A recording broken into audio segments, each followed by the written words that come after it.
Omar boycott, Omar 24 ঘন্টার মধ্যে মাফ চাইবে। ঠিক আছে, ওমর বয়কট। হ্যালো গাইস, কেমন আছেন সবাই? আশা করি প্রত্যেকেই ভালো আছেন। সো গাইস, নতুন ভিডিওতে সবাইকে স্বাগত জানাচ্ছি। গাইস, আজকের এই ভিডিওতে আমরা দেখতে চলেছি বর্তমান সময়ে আবারও ওমর অন ফায়ারকে বয়কট করার ডাক দিয়েছে থটস অফ বিল্লাল। কি কারণে এই কথা বলেছে সেটা বিস্তারিত আপনাদের মাঝে উপস্থাপন করব। এটা নিয়ে ওমর অন ফায়ার লাইভে এসে কিছু গোমর ফাঁস করেছেন, কি বলেছেন সেটাও আজকের এই ভিডিওতে আপনারা জানতে পারবেন। তাহলে চলুন বেশি কথা না বাড়িয়ে আজকের ভিডিও শুরু করা যাক। প্রিয় দর্শক, প্রথমেই কথা বলি থটস অফ বিল্লালকে নিয়ে। গাইস, থটস অফ বিল্লাল সাইমনের জন্য টাকা তুলতেছিল, তো সেখানে যে নাকি ওমর অন ফায়ারের ফ্যান ফলোয়ারেরা থটস অফ বিল্লালকে অপমানিত করেছে, তাদের টাকা ছিনতাই করে নিয়ে গেছে। ওমর বয়কট, ওমর 24 ঘন্টার মধ্যে মাফ চাইবে। ঠিক আছে, ওমর বয়কট।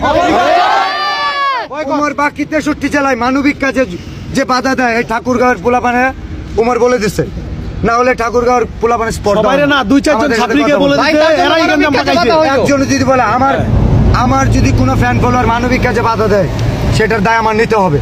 অবশ্যই ওমর 24 ঘন্টার মধ্যে মাফ চাইবে, তার ফ্যান ফলোয়ার ঠাকুরগাঁওয়ের যে ঘটনা হয়েছে।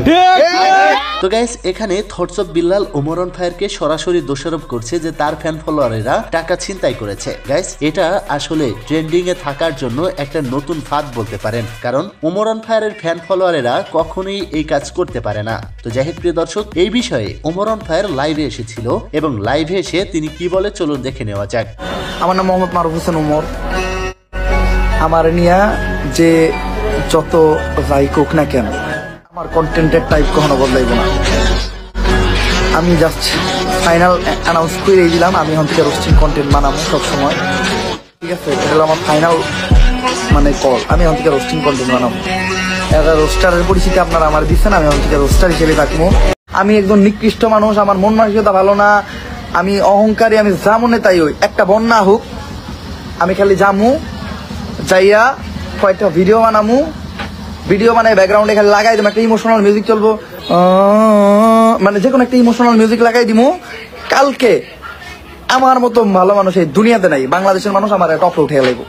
গাইস, গোমরটা ধরতে পেরেছেন? ব্যাকগ্রাউন্ডে একটা ইমোশনাল মিউজিক লাগিয়ে এরপর যদি মানবতার কাজ করা হয়, তাহলেই যে কোনো সময় যে কোনো ব্যক্তি গোটা দেশে এত জনপ্রিয়তা অর্জন করবে, যেটা আসলে বলে বোঝানোর কায়দা নাই, যেটাই ওমর অন ফায়ার বলার চেষ্টা করেছে। গাইস, এই থটস অফ বিল্লালের হয়তো মাথায় সমস্যা হয়ে গিয়েছে, কারণ সে ওমর অন ফায়ারকে ছাড়ছেই না। গাইস, ওমর অন ফায়ার কত আগে ভিডিও বানিয়েছে, এরপরে ওমর অন ফায়ার এই বিষয়ে আর কোনো কথা বলেনি, কিন্তু এই থটস অফ বিল্লাল এই ওমর অন ফায়ারকে ছাড়ছেই না, কারণ থটস অফ বিল্লালের এখন ট্রেন্ডে থাকতে হবে। গাইস, সাইমনের বিষয়ে আসি। সাইমন ছেলেটা দেখতে শুনতে খুবই কিউট, একটা চোখ 90% ড্যামেজ আর একটা চোখ 70% ড্যামেজ।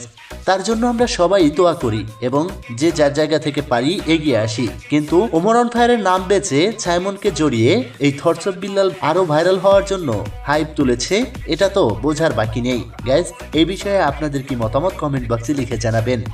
এবার আসি বিথির সাথে বাইক অ্যাক্সিডেন্ট করা ছেলেটাকে নিয়ে। গাইস, এই বিথি আগে একজন মানুষের জীবন শেষ করে দিয়েছে, আবারও কিন্তু নতুন করে এই শাওন নামের ছেলেটার জীবনটা শেষ করে দিল এই বিথি। গাইস, একটা মানুষ কতটা অলক্ষী হলে এমন কাজ করতে পারে? প্রিয় দর্শক, এই আম্বানিদের পরিবার থেকে সাবধান, এদেরকে বিশ্বাস করবেন না, এরা যে কোনো সময় মানুষের বিপদ ডেকে আনতে পারে। তো যাই হোক প্রিয় দর্শক, ওমর অন ফায়ার এবং থটস অফ বিল্লালের যে কন্ট্রোভার্সিটা আবার নতুন করে শুরু হয়েছে, এখানে ওমর অন ফায়ারের আমি কোনো দোষ দেখছি না। আপনাদের কি মতামত কমেন্ট বক্সে লিখে জানাবেন। পরবর্তী আপডেট পাওয়া পর্যন্ত আমাদের সাথে থাকুন। চ্যানেলে নতুন হলে অবশ্যই চ্যানেলটি সাবস্ক্রাইব করে রাখুন।